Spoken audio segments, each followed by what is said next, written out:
고백하겠습니다. 여러분들 다시 한번 고백하실까요? 참 아름다우십니다.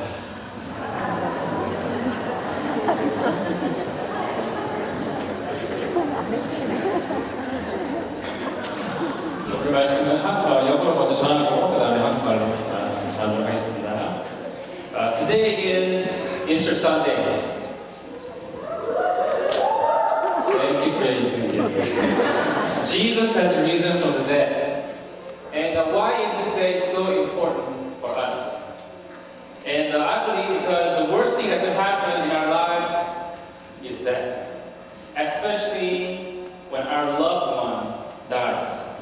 Once someone's dead, we have no hope to see that person ever again. But resurrection brings hope back into our lives. In today's passage, in John chapter 11, a guy named Lazarus is dead. But the Bible says Jesus really loved him. The problem is that he is dead. But one thing that really strikes me is that even though Jesus has all the power to raise him from the dead, the Bible says Jesus wept. Jesus cried when he saw Mary weeping for his brother. And I thought about it, and if I were Jesus, I don't think I'm going to cry. Because I know I have the power to raise him from the dead. In a couple of minutes, actually he's going to be rose from the dead. I'd rather be, hey Mary, hey Martha, you don't have to cry. You know, because I'm Jesus, I can raise people from the dead. You don't have to cry. I think that's what I would do. But Jesus wept with Mary. And one thing you know that Jesus is not crying professionally.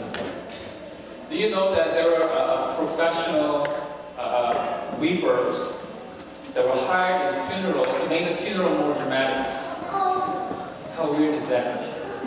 But Jesus is not crying professionally, nor he is crying out of courtesy. Jesus entered deep into Mary's sorrow. I want you to know that Jesus feels what you feel, and he cries with you. But the word wept, in original language, in original Greek, it doesn't mean just weeping with sorrow, but it means weeping with anger. So Jesus was crying because he was sad, but also he was crying because he was angry at the enemy called death and what it did to his loved one.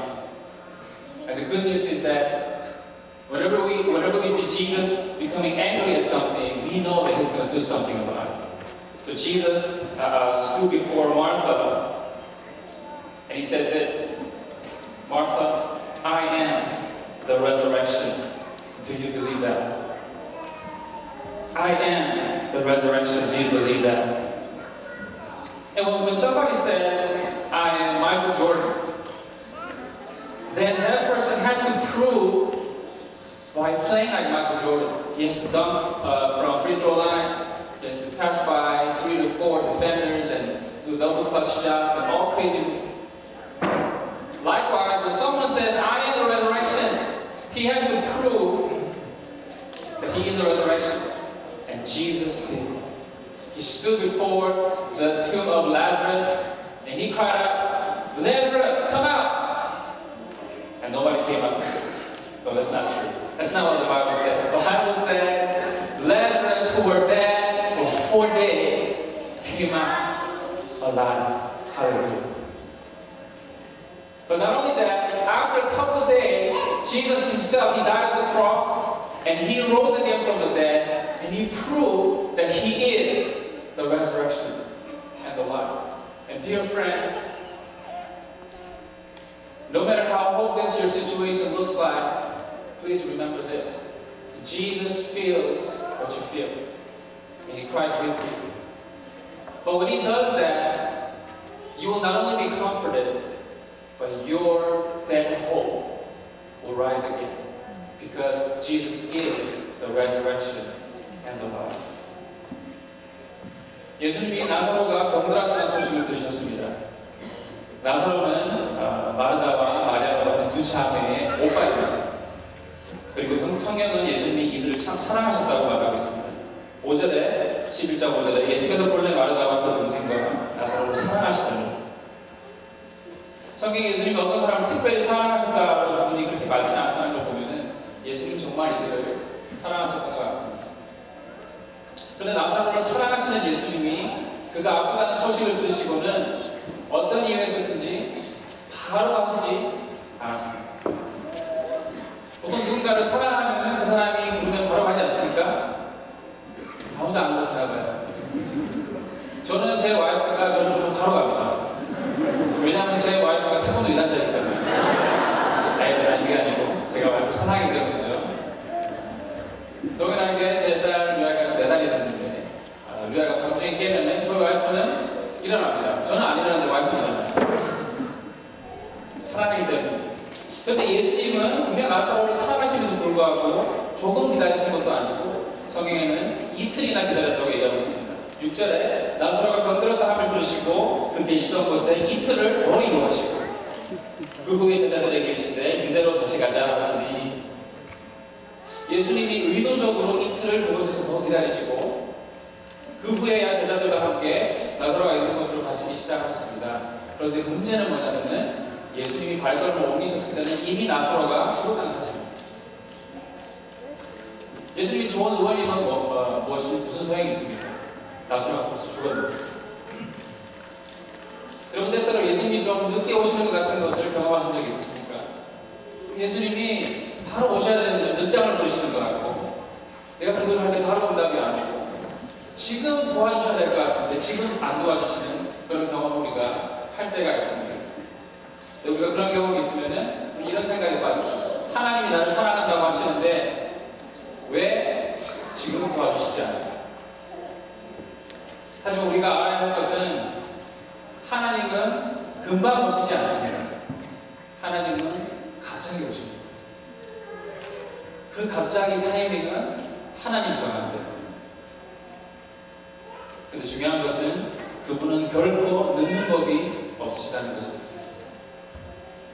예를 들자면 구약에는 메시아, 인류를 구원할 그 메시아에 대한 예언이 창세기 3장부터 나와 있습니다. 그런데 예수님이 정작 오신 것은 6,000년 뒤에요. 방금 금방 오신 건 아니죠. 그런데 완벽한 타이밍이 오셨습니다. 또한 예수님이 십자가에 죽으시고 부활하셔서 승천하시기 전에 제자들에게 얘들아, 내가 속히 오리라, 내가 속히 다시 올게 하셨는데 2000년이 지난 지가 지금 아직도 안 오셨습니다. 하지만 예수님은 완벽한 타이밍에 갑자기 오실 것입니다. 하나님 나를 사랑하신다면서 왜 때때로 금방금방 답을 안 해주실까? 그 답은 하나님이 하나님 되시기 위해서입니다. 여러분 생각해 보시기 바랍니다. 우리가 기도를 할 때 하나님이 즉시로 답을 해주신다면 어떤 일이 날까요? 물론 우리는 죽겠죠. 하나님 제가 지금 목이 마릅니다. 물이 확 생기고, 하나님 제가 가방이 필요합니다. 루이비통 바로 생기고, 하나님 제가 핸드백이 필요합니다. 베리사치 바로 들어가요. 물론 좋지만 그게 계속되면은 누가 하나님이 될까요? 내가 하나님이 돼요. 내가 어떤 일이 일어나야 되는 것은 타이밍을 내가 결정해야 돼요. 지금 내가 원하는 일이 일어나야 돼요. 우리가 자녀들도 똑같죠. 자녀들이 뭔가를 요구할 때 우리가 바로 다 해주면은 애들이 하나님이 됩니다. 나중에 아이들이 자기 뜻대로 안 돼요. 자기가 원하는 타이밍이 이해되지 않으면 화내고 분노하는 그런 애로 퍼버리게 마련이죠.